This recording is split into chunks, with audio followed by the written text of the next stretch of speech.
Hola, bienvenidos a la clase de digestión y absorción de glúcidos.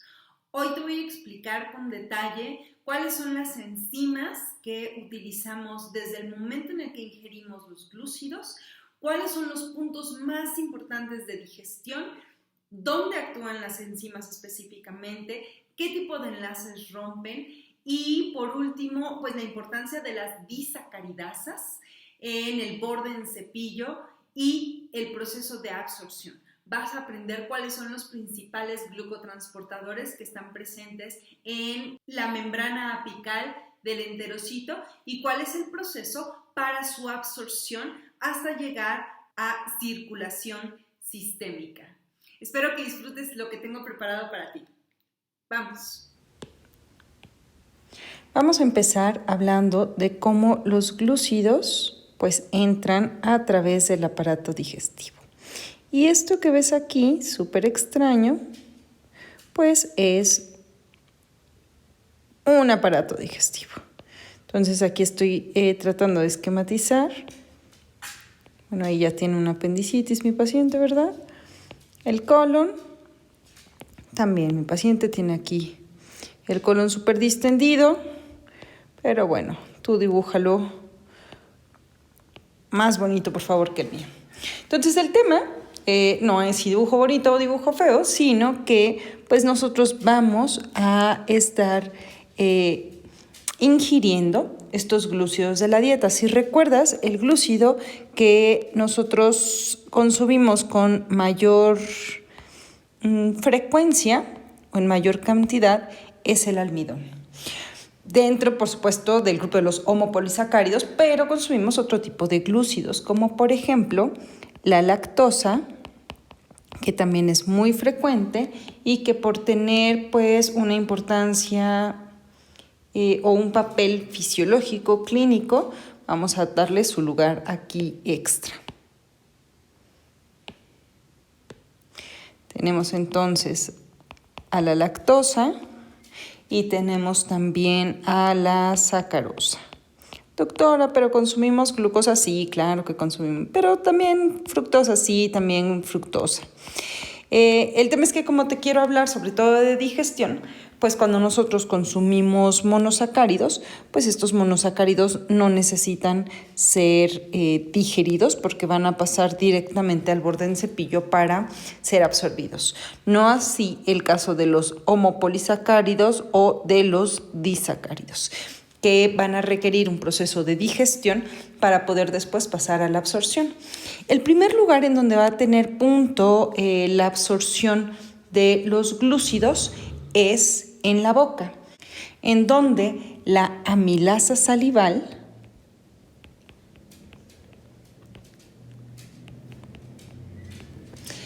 va a estar haciendo su efecto. Esta amilasa salival se llama alfa-amilasa salival. Quiero que sepas que en algunos libros viejitos, muy viejitos, la vas a encontrar como tialina. Estos glúcidos van a entrar a el tracto digestivo y la amilasa salival va a tener el primer efecto en ellos. Quiero que sepas que de manera general, pues la alfa-amilasa salival es una endoglucosidasa. Pero aquí para mostrarte, digamos, como el resumen, una vez que estos llegan a la cámara gástrica, aquí la amilasa salival pierde efecto. ¿Por qué? Pues por el pH que se encuentra dentro de la cámara gástrica. Entonces, por un lado, la alfa-amilasa salival requiere un pH específico, un pH aproximadamente de 7, que lo va a encontrar en la boca, y cuando llega a la cámara gástrica, pues se inactiva. El siguiente punto de digestión para los glúcidos justamente está aquí en la cámara gástrica, en donde vamos a tener una hidrólisis parcial de estos glúcidos, sobre todo de los disacáridos.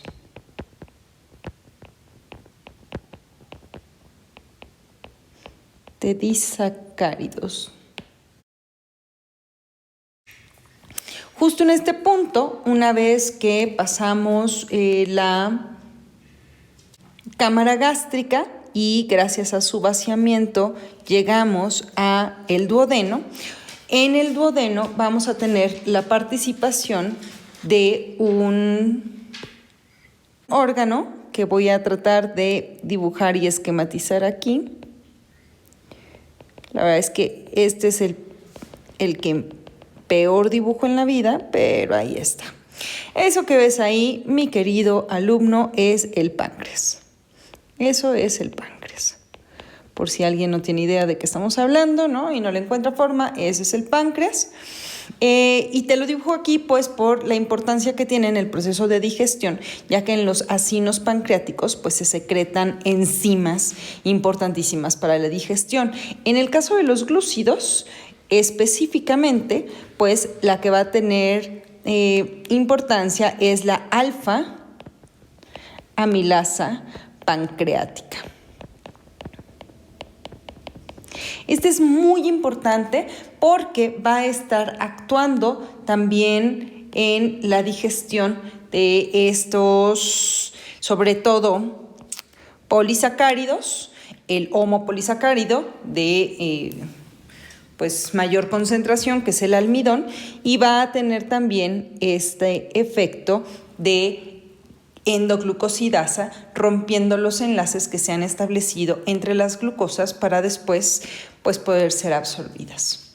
Una vez que esto sucede, estos disacáridos que hayan resultado, digamos que quedaron ahí, como por ejemplo la lactosa, la sacarosa y los monosacáridos que ingerimos directos de la dieta, van a pasar hacia el borde en cepillo para el proceso de absorción.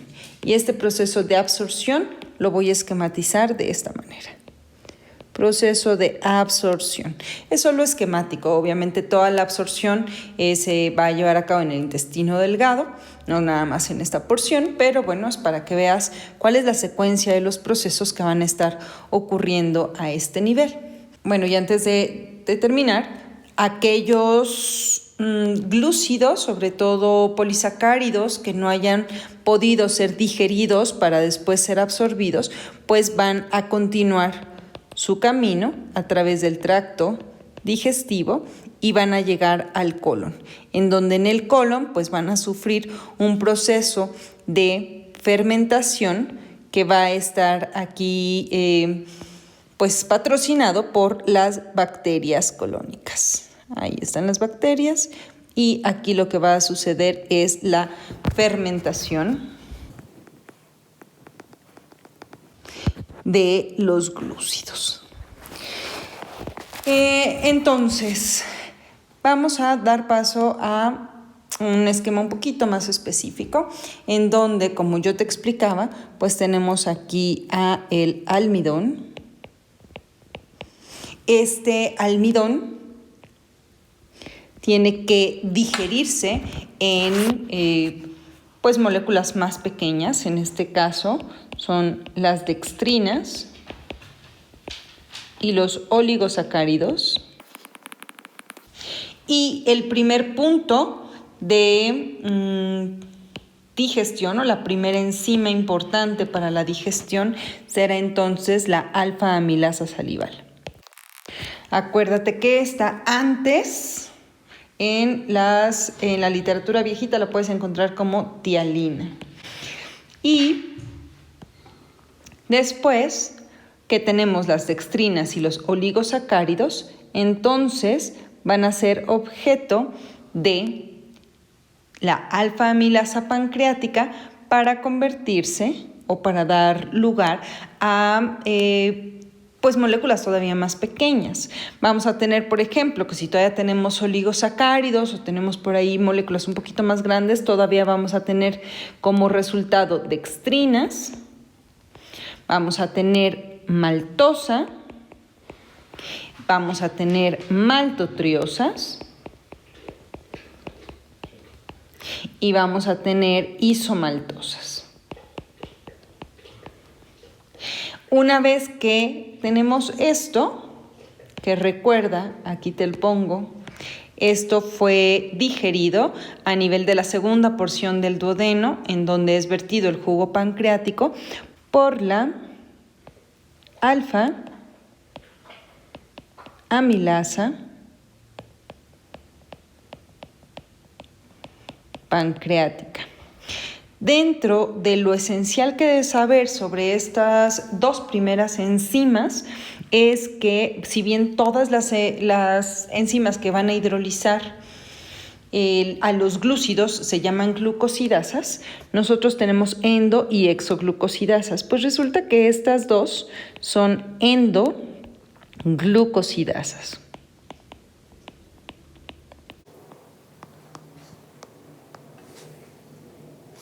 Y una vez que esto ha sucedido y que hemos llegado a este punto en la digestión en donde estamos en la segunda porción del duodeno, alfa amilasa pancreática ya ha surtido efecto, pues entonces nosotros tenemos que estas dextrinas, maltosas, maltotriosas e isomaltosas pues van a ser llevadas al siguiente punto de digestión, y esto es en el borde en cepillo. Estamos hablando entonces de los enterocitos. Y en este punto, en el borde en cepillo, vamos a tener el siguiente punto de digestión, en donde no nada más estas dextrinas, maltosa, maltotriosa, isomaltosa van a terminar de digerirse hasta ser llevadas a monosacáridos, sino que incluso, por ejemplo, aquellos disacáridos que nosotros obtuvimos en la dieta, como por ejemplo la lactosa y la sacarosa, o incluso los monosacáridos que no requieren nada, pues van a llegar hasta acá. Entonces, en el borde del cepillo, además de estos, vamos a tener a la lactosa, vamos a tener a la sacarosa. Obviamente la maltosa es un disacárido, lo único es que pues lo obtuve como producto de la digestión del almidón. Y voy a tener también monosacáridos libres. Voy a tener glucosas, voy a tener fructosas. Y en este punto pues tendré que utilizar otro tipo de enzimas que estarán aquí en el borde en cepillo, encargadas de la digestión de estos disacáridos o oligosacáridos, para que me permitan después absorber a todos estos monosacáridos que obtuve de la dieta. Entonces, una vez que ya comprendiste que yo tengo endoglucosidasas que van a estar encargadas de la primera parte de la digestión de estos glúcidos, pues quiero que sepas que es en el borde en cepillo en donde van a tener efecto las exoglucosidasas. Y entonces, dentro de este grupo de exoglucosidasas,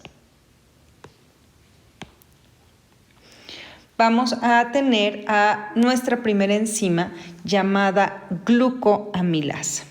Y la glucoamilasa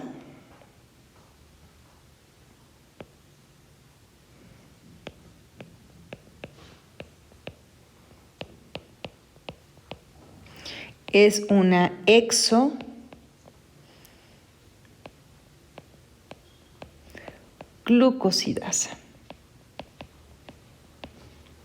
Esta glucoamilasa va a tener la característica de poder romper los enlaces que se establezcan entre, por ejemplo, dos moléculas de glucosa. Y si recuerdas la clase pasada, pues estas dos moléculas de glucosa, que las esquematizamos de manera pues muy simplista, así, se van a unir siempre en enlaces, bueno, no siempre, sus enlaces lineales, digamos, son alfa 1,4. Entonces yo tengo aquí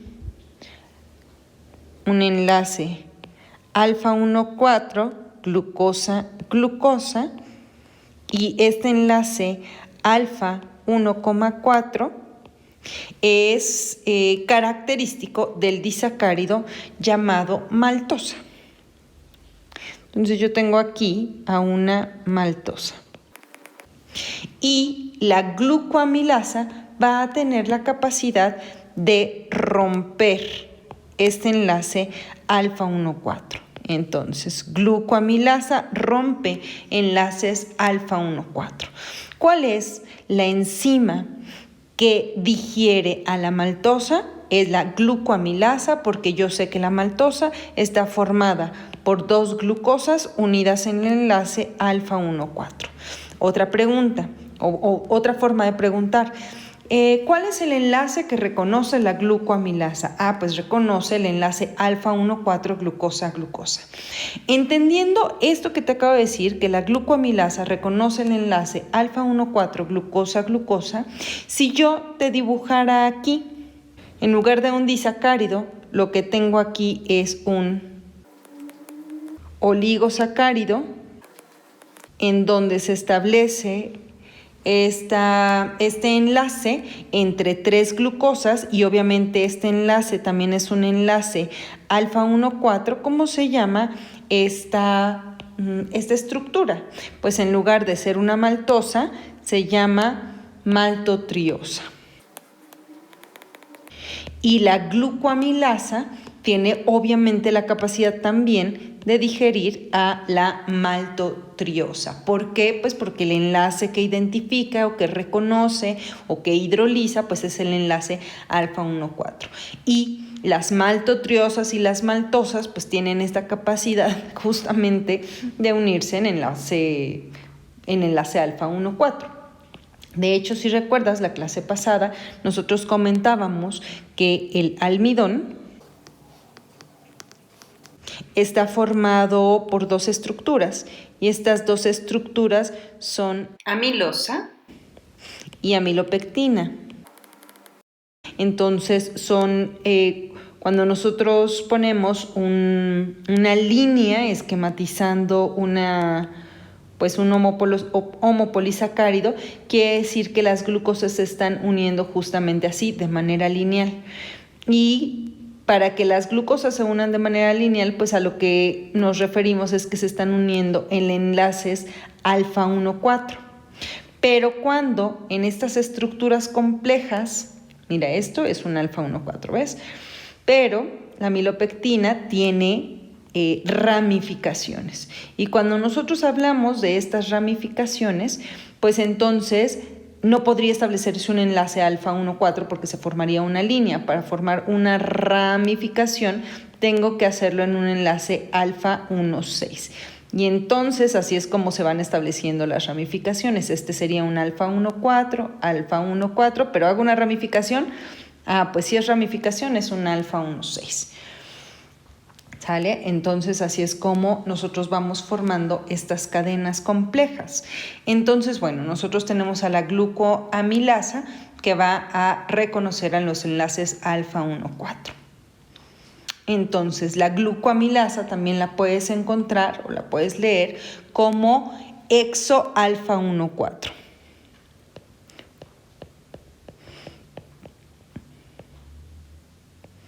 Alfa 1,4. ¿Por qué exo? Bueno, pues porque en este punto esta enzima sí tiene la capacidad de romper los enlaces que están en los extremos para liberar a las glucosas. En cambio, por ejemplo, las endoglucosidasas rompen los enlaces dentro de las estructuras. Esto te lo expliqué en la clase pasada. ¿Cuál es la glucosidasa con actividad exoalfa 1,4? Pues es la glucoamilasa. Esta fue mi exoglucosidasa número 1. Ahora, exoglucosidasa número 2. Tenemos por aquí a un complejo que se llama complejo sacarasa isomaltasa. Complejo sacarasa isomaltasa. Y resulta que, como su nombre te indica, este complejo va a tener efecto precisamente sobre la sacarosa y la isomaltosa. Recuerda que la sacarosa está formado por el enlace entre una glucosa y una fructosa. Ahí está mi fructosa. Fructosa. El enlace que existe entre la glucosa y la fructosa es un enlace alfa 1,2 beta fructosa.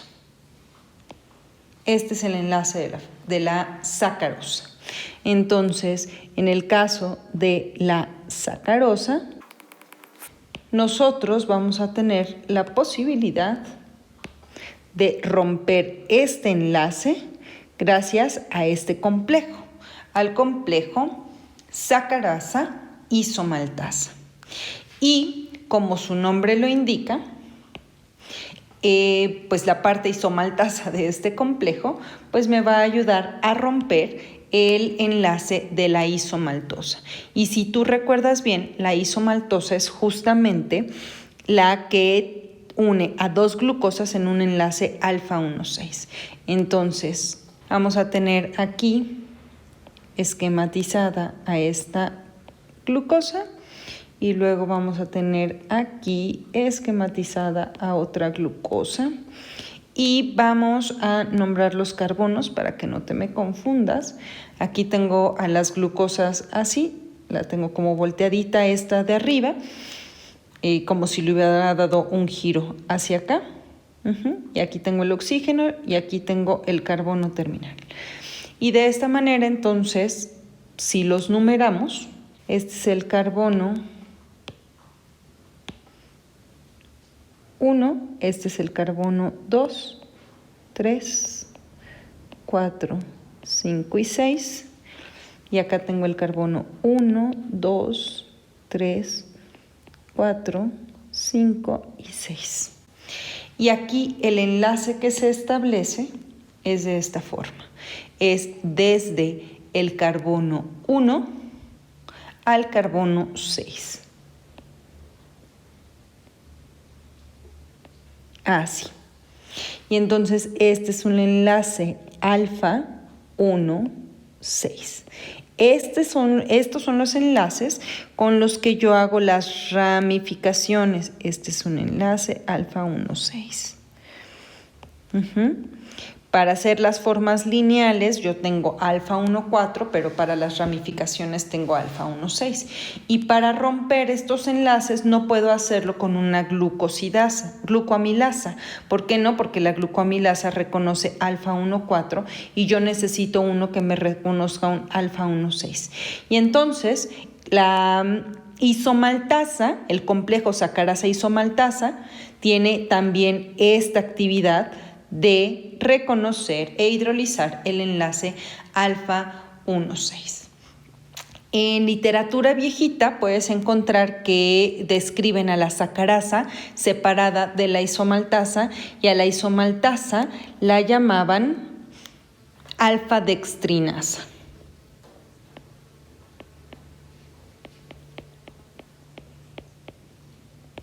¿Por qué? Pues porque nosotros le llamamos dextrinas a estos residuos que quedan con sus enlaces alfa 1,6. Por eso se le llama alfa dextrinasa. La tercera disacaridasa de la que te quiero hablar es la lactasa. La lactasa intestinal pues tiene una actividad de beta galactosidasa. Y este es especial porque obviamente, como su nombre te indica, el enlace que va a romper es aquel que se establece entre la galactosa y la glucosa. Entonces yo tengo aquí una glucosa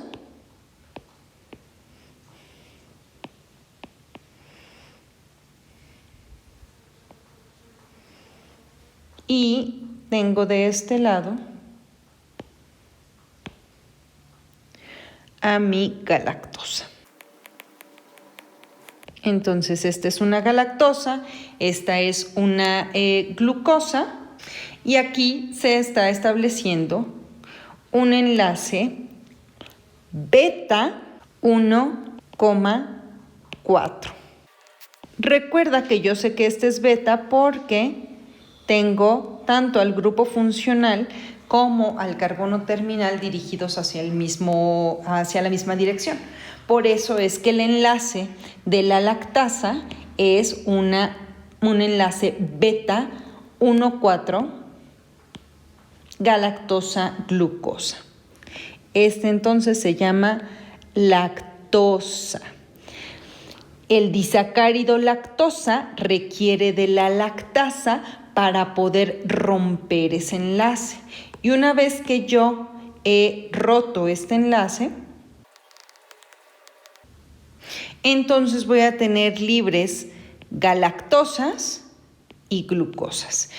Sigue manteniéndote enfocado en por qué estas se llaman exoglucosidasas, porque son capaces de romper los enlaces externos y liberar a los monosacáridos, mientras que las endoglucosidasas pues solamente los van volviendo más que pequeños, pero no pueden liberar a los monosacáridos. Y pues nada más para mantenerlo en relación a todo lo que explicamos la clase pasada, tenemos por aquí una cuarta disacaridasa que se llama trealasa. Esta trealasa tiene la capacidad de romper los enlaces alfa 1,1 que se establecen entre las glucosas. Entonces ya platicábamos la clase pasada o antepasada que la trealosa es un disacárido que se forma entre dos glucosas, pero que lo hacen a través de un enlace alfa 1,1. Entonces aquí es como si estuviera volteada totalmente esta glucosa. Mira, está totalmente volteada.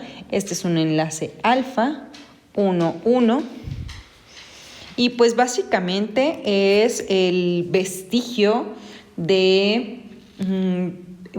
evolutivo de la dieta que hemos llevado a lo largo de la historia de la humanidad, porque esto es lo que nos permite de hecho digerir a los insectos, por ejemplo.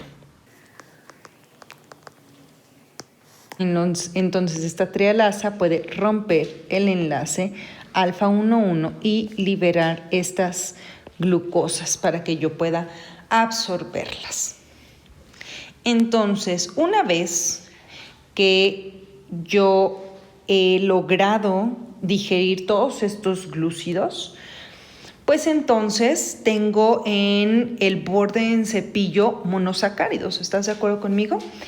Yo tengo aquí a un enterocito, tengo aquí a las microvellosidades, el borde en cepillo, y justamente aquí en el borde en cepillo, es decir, en la membrana apical de este enterocito, voy a tener acopladas las diferentes disacaridasas. Glucoamilasa, por aquí la voy a esquematizar. Tengo a la glucoamilasa. De este lado voy a tener al complejo sacarasa isomaltasa. Por acá, más adelante, voy a esquematizar a la lactasa intestinal. Están acoplados al borde en cepillo. Por eso es que esta última parte de la digestión sucede en el borde en cepillo, no en la luz intestinal. ¿De acuerdo? Y esa suele ser pregunta de examen. ¿En qué lugares están ocurriendo los diferentes puntos de la digestión?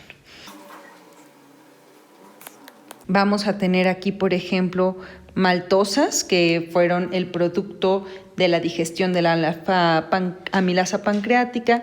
Voy a tener maltotriosas, Voy a tener por aquí dextrinas o también llamadas isomaltosas. Voy a tener sacarosa, que es una glucosa con una fructosa. Voy a tener sacarosas. Voy a tener lactosas. Voy a tener lactosas que están formadas por galactosa y glucosa. Y bueno, voy a tener incluso trealosas. Voy a tener estos oligo y disacáridos y dextrinas. ¿Te acuerdas que fue lo que resultaba acá arriba de la digestión, del proceso de digestión? Y entonces, una vez que todas estas exoglucosidasas me ayuden a liberar y a romper estos enlaces, y así como te empezaba diciendo, al liberar estos monosacáridos, pues lo que yo voy a tener como resultado son monosacáridos libres. Y al tener estos monosacáridos libres, pues entonces voy a poder absorberlos. Entonces vamos a esquematizarlos de esta manera. Vamos a tener monosacáridos libres. Vamos a hidrolizar estos enlaces glucosídicos para obtener a los monosacáridos libres. Entonces, ahora que yo tengo a estos monosacáridos libres, voy a poder absorberlos. Voy a tener muchos monosacáridos libres. Okay. Y entonces viene el proceso de la digestión. Y para hablar de digestión necesito platicarte sobre un glucotransportador que es importantísimo. Es probablemente el más importante en la luz apical del enterocito. Es un transportador que se va a expresar aquí en la membrana apical de los enterocitos y va a tener el mayor efecto de digestión. Para que quede bonito, déjenme borrar esto. Y entonces, este transportador se llama SGLT1. SGLT1. Este es el nombre de este transportador. Estos transportadores SGLT son transportadores de sodio-glucosa, son proteínas de transporte de sodio-glucosa. Tenemos varias isoformas, más adelante te voy a hablar de SGLT2 que se expresa en riñón, pero por el momento quiero que centres tu atención en este SGLT1. Y lo que va a hacer, como su nombre lo indica, es permitir el paso de glucosa y sodio. El nombre le fue dado porque cuando lo descubrieron, pues los experimentos estaban enfocados a la absorción de la glucosa y se descubrió que por cada molécula de glucosa que entra, este glucotransportador va a meter también 2 moléculas de sodio.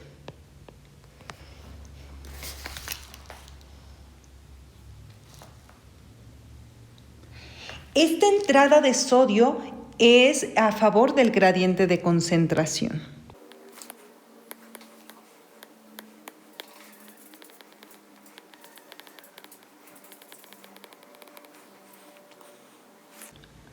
Entonces, este SGLT1 va a estar permitiendo la entrada constante de toda esta glucosa. Estas glucosas van a poder entrar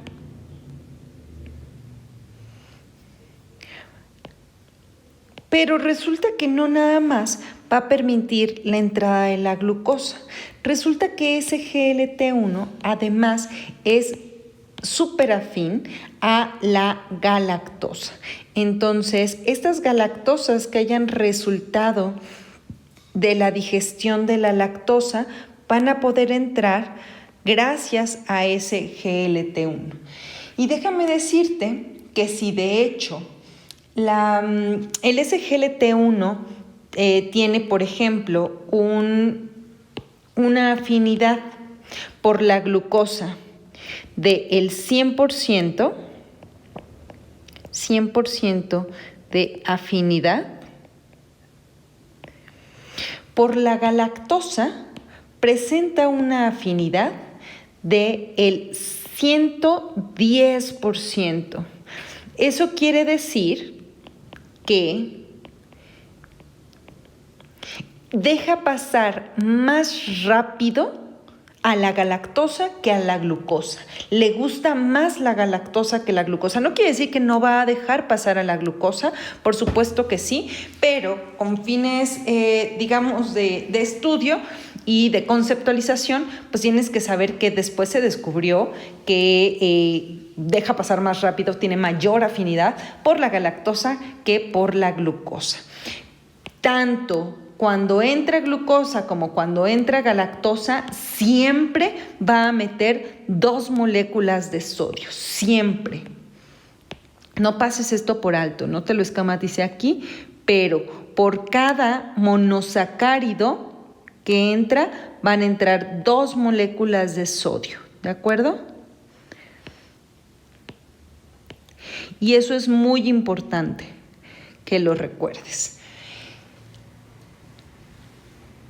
¿Qué va a pasar con todo este sodio que está entrando a la célula? No quiero que lo pierdas de vista. Obviamente, pues va a empezar a aumentar la concentración de este protón aquí dentro de la célula.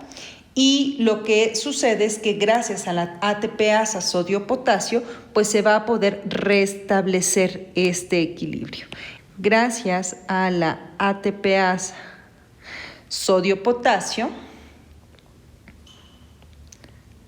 ATPasa. Este equilibrio se va a restablecer ya que va a permitir la salida de 3 sodios, mientras permite la entrada de 2 potasios. Y así es como se restablece el equilibrio en esta célula, porque tú sabes que hay un gradiente eléctrico que debe de mantenerse en esta membrana, y pues si yo estoy mete sodios como es esperado porque necesito absorber un montón de glucosa y galactosa, pues entonces ¿qué podría pasarle a esta célula si yo incremento de manera importante la concentración de estos sodios a nivel intracelular? Otra de las cosas que va a estar sucediendo aquí es que toda esta glucosa que entra podría entrar directamente a una ruta glucolítica, y de hecho en el enterocito, como tú bien sabes, pues podría entrar a glucólisis anaerobia. Y si esto sucediera, pues entonces tendría la producción de lactato, y esto sería con fines de metabolismo energético. Entonces lo que yo haría aquí sería la producción de ATP para mantener a este enterocito vivo, para que pueda seguir haciendo lo que está haciendo. Por aquí espero que hayas notado que dejamos pendiente a un monosacárido, y es que aquí cuando nosotros digerimos a la sacarosa, resulta que quedó esta fructosa aquí libre. Y yo te dije que el SGLT1 le encanta la glucosa y le encanta la galactosa.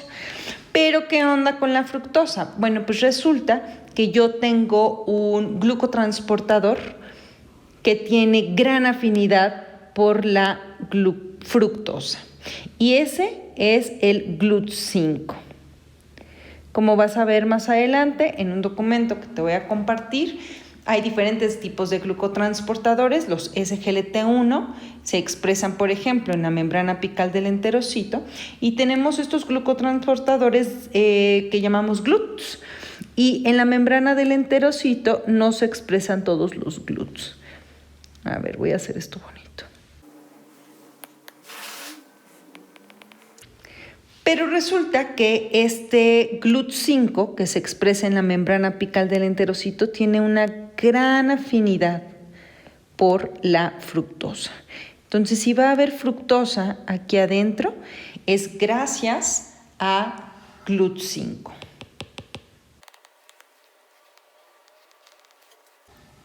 Y bueno, por ejemplo, de este lado yo te dibujé en verdecito a los componentes de la trealosa y te preguntaría cuál es el glucotransportador que va a permitir su entrada.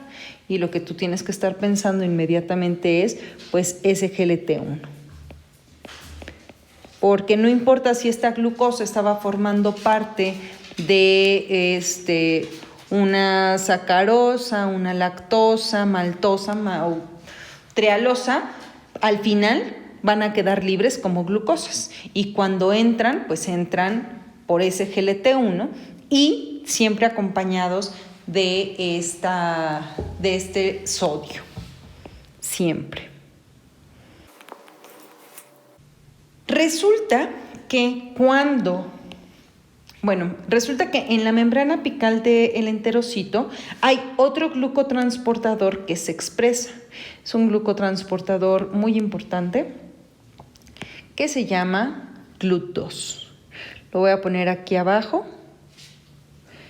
Y este GLUT2 sí se expresa en la membrana apical del enterocito.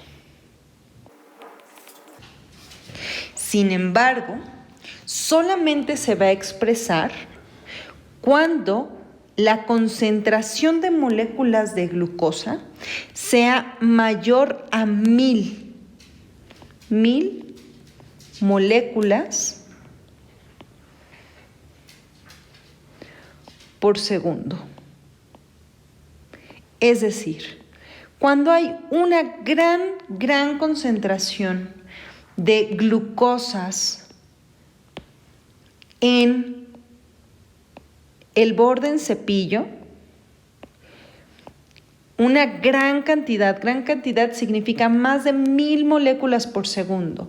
En ese momento se expresa GLUT2 y permite el paso de estas glucosas. ¿Por qué? Pues porque deben de absorberse rápidamente. Ahora quiero que sepas que los glucotransportadores de la familia de los GLUTs no requieren que meter la glucosa con sodio ni con nada, entra solita la glucosa.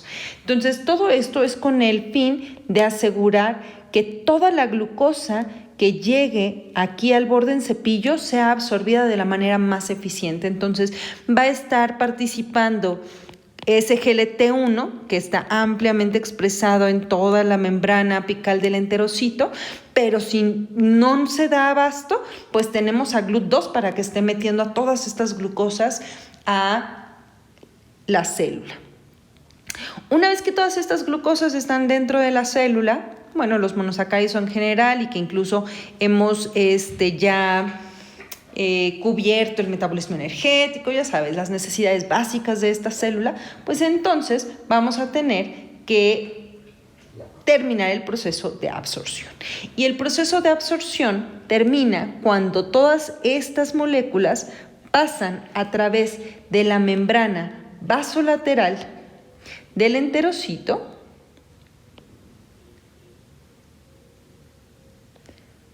para llegar a el torrente sanguíneo. ¿Y cuál es el glucotransportador que va a permitir esto? Es GLUT2. Entonces, el glucotransportador que se expresa en la membrana vasolateral del enterocito y que permite la absorción de los monosacáridos para que estos lleguen al torrente sanguíneo, ese es GLUT2. De esta manera, entonces, todas estas, y ahí sí, no nada más las glucosas, sino también las galactosas, las fructosas, todo el mundo va a pasar por aquí. gracias a GLUT2. Entonces, este GLUT2 nos va a permitir que estos monosacáridos sean llevados a través del torrente sanguíneo. Te lo voy a poner aquí en rojo.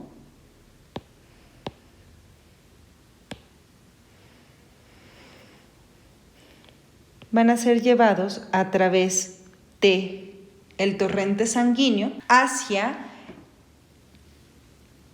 en primer lugar, el hígado,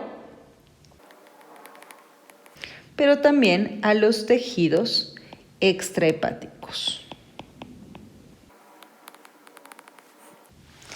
En el hígado, bueno, más adelante vamos a ver que en los diferentes tejidos, pues va a haber diferentes también formas en las que estos monosacáridos al final lleguen o entren a cada una de las células. Y entonces estos monosacáridos van a estar llegando a los tejidos para ser utilizados. Pero uno de los principales tejidos a donde van a llegar es el hígado. Y en el hepatocito, esto que ves aquí, que me queda medio feo, es un hepatocito.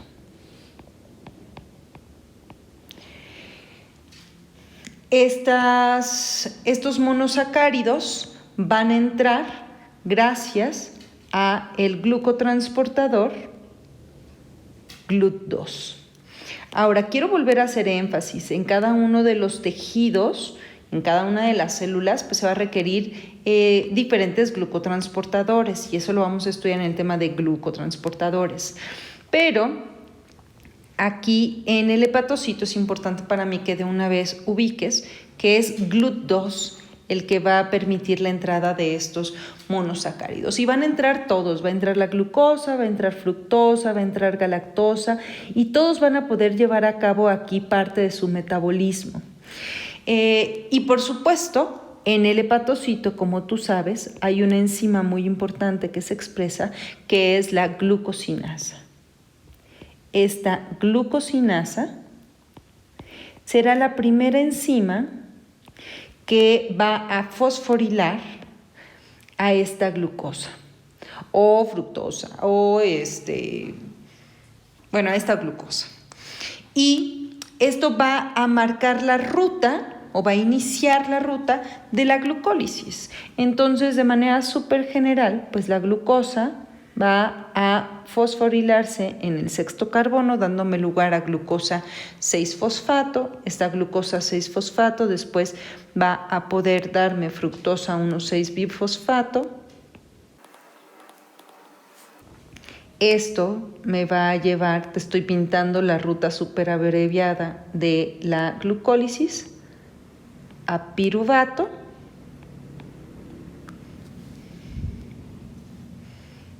Por cada glucosa, tú sabes que de hecho voy a obtener 2 piruvatos. Y bueno, aquí lo primero que voy a hacer es asegurarme de cubrir el metabolismo energético del hepatocito. Entonces, todo esto es con el objetivo de formar ATP. A través, por ejemplo, ya del piruvato, pues conecto con ciclo de Krebs y me llevo a fosforilación oxidativa, ya sabes, la cadena de transporte de electrones. Pero también, por ejemplo, si esto está totalmente cubierto, pues de glucosa 6-fosfato, yo puedo cambiarla a glucosa 1-fosfato y entonces conectar con la ruta del glucógeno, para así poder guardar tanta glucosa como sea posible. Quiero que sepas que en el momento en el que esta glucosa empieza a elevarse en la sangre, en el sistema, hiperglucemia. Y cuando tengo hiperglucemia, esto va a estimular la secreción de una hormona súper importante. Esto gracias, y ahí voy otra vez a intentar dibujar esto que me salió medio feo. Este es el páncreas, queridos amigos, páncreas. Y al detectar que hay un aumento de glucosa, entonces va a provocar esto el aumento en la secreción de insulina. Y aunque este tema es como para dentro de 5 clases, quiero que de una vez vayas teniendo en el radar que la insulina será liberada y la insulina va a estar estimulando todas estas rutas y todo lo que suceda también en los tejidos extrahepáticos ante el ingreso de esta glucosa. ¿Qué va a suceder con todo, pues con todos aquellos polisacáridos vegetales, por ejemplo, que no puedan ser digeridos? Yo ahora te hablé, pues por supuesto, del almidón. El almidón, pues es un homopolisacárido que perfectamente podemos digerir y te acabo de demostrar cómo es que lo digerimos a través de enzimas que tenemos desde la boca, pasando por cámara gástrica, intestino y luego te he llevado paso a paso a cómo llegamos al borde del cepillo para la absorción de esta. Pero hay algunos polisacáridos que nosotros no podemos digerir y estos se llaman, pues lo que pasa con ellos es que se van a convertir en fibra. Entonces, uno de los ejemplos de la fibra que nosotros consumimos en la dieta, pues es la celulosa. Esta es fibra insoluble. Entonces, por ejemplo, la celulosa está formada por glucosa y glucosa, o sea, glucosas unidas, pero están unidas en enlaces beta 1,4. Entonces son en glucosas unidas una tras otra, pero los enlaces son beta 1,4. Beta 1,4 glucosa. Doctora, pero sí tenemos una enzima que puede romper enlaces beta 1,4. Ojo, esa es una trampa porque sí la tenemos, pero reconoce enlaces entre la galactosa y la glucosa. Y lo que yo te estoy diciendo son glucosas unidas entre sí. Y nosotros no tenemos ninguna enzima que reconozca un enlace glucosa-glucosa beta 1,4. Por lo tanto, no podemos digerirla. Y como no podemos digerirla, pues va a pasar de largo por todas estas enzimas, porque ninguna de ellas puede romper este enlace. Y al final lo que va a suceder es que se va a llevar hasta el colon y va a funcionar como fibra. Entonces, una vez que estos polisacáridos llegan al colon, te lo explicaba al inicio de la clase en el esquemita general, en el colon lo que va a suceder es que aquí está el colon, van a ser objeto de las bacterias colónicas, es decir, la microbiota. Y entonces, por ejemplo, yo tengo aquí a una bella bacteria, así la esquematizo yo, y entonces tengo a esta bacteria que va a fermentar. Entonces es un proceso de fermentación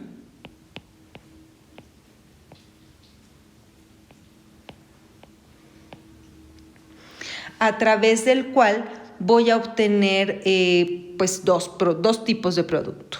Uno son ácidos y los otros son gases. Vamos a ver. Y entonces, dentro de los ácidos grasos de cadena corta, ácidos grasos de cadena corta, así lo abrevio, que voy a obtener está el ácido acético, que es un ácido graso de 2 carbonos. Tengo también al ácido propiónico, que tiene 3 carbonos. Y tengo al ácido butírico, que es de 4 carbonos. Estos ácidos grasos van a poder ser utilizados por los enterocitos que se encuentran en el colon. Entonces, aquí van a poder ser absorbidos. Vamos a cambiar y vamos a esquematizarlo así, ¿no? Aquí obviamente también esto está lleno de células y estas células van a poder utilizar estos ácidos grasos de cadena corta para poder tener ATP, para metabolismo energético. Entonces, de esta manera, pues esta fibra está ayudando de alguna manera a que estas células se mantengan activas, se mantengan vivas y se mantengan saludables. Y por otro lado, en cuanto a la fermentación, te decía que son 2 productos. Uno son los ácidos grasos de cadena corta y por otro lado están los gases. Y dentro de los gases que se producen, pues está el hidrógeno, está el dióxido de carbono y está el metano.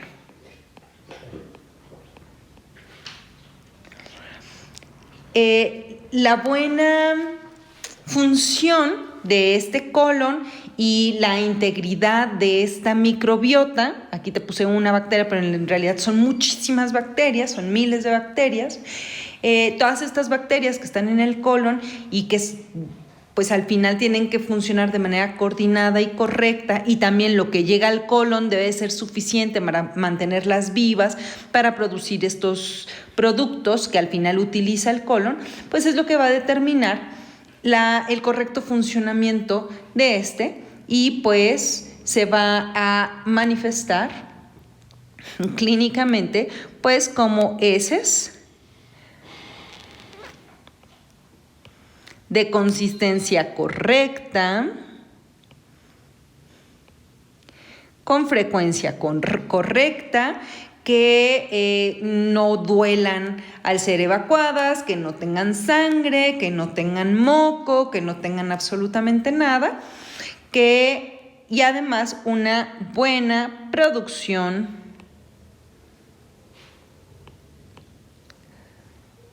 de gas. Esto que ven aquí es mi emoji de gas. Y listo. Cuando cualquiera de estas cosas se rompan, como por ejemplo vamos a ver en el siguiente esquema, que te voy a hablar de intolerancia a la lactosa, pues entonces esto va a provocar la producción de, a lo mejor por ahí, otros productos que van a reflejarse como diarrea, por ejemplo. Listo. Bueno, esta fue una clase mucho más larga. Espero que hayas podido concentrarte en los detalles. Ya aquí, justamente como te explicaba, vamos utilizando todos estos conocimientos básicos que adquiriste en las clases previas, aquellos muy específicos en cuanto a la estructura o los enlaces, para poder ir entendiendo cómo los digerimos, dónde están actuando las enzimas y por qué sí podemos digerir algunos polisacáridos y otros no. Por ejemplo, la próxima clase vamos a estar hablando de la fisiopatología de la intolerancia a la lactosa. Entonces, es indispensable que comprendas cómo está formada la lactosa, los enlaces, dónde está la lactasa, para que puedas comprender por qué cuando una enzima no está presente puede provocarme un cuadro clínico bastante molesto. Sigue conectado, por favor. Muchas gracias por estarme acompañando en estas clases y déjame saber en tus comentarios cómo vamos, qué te están pareciendo estos videos y nos vemos para la próxima.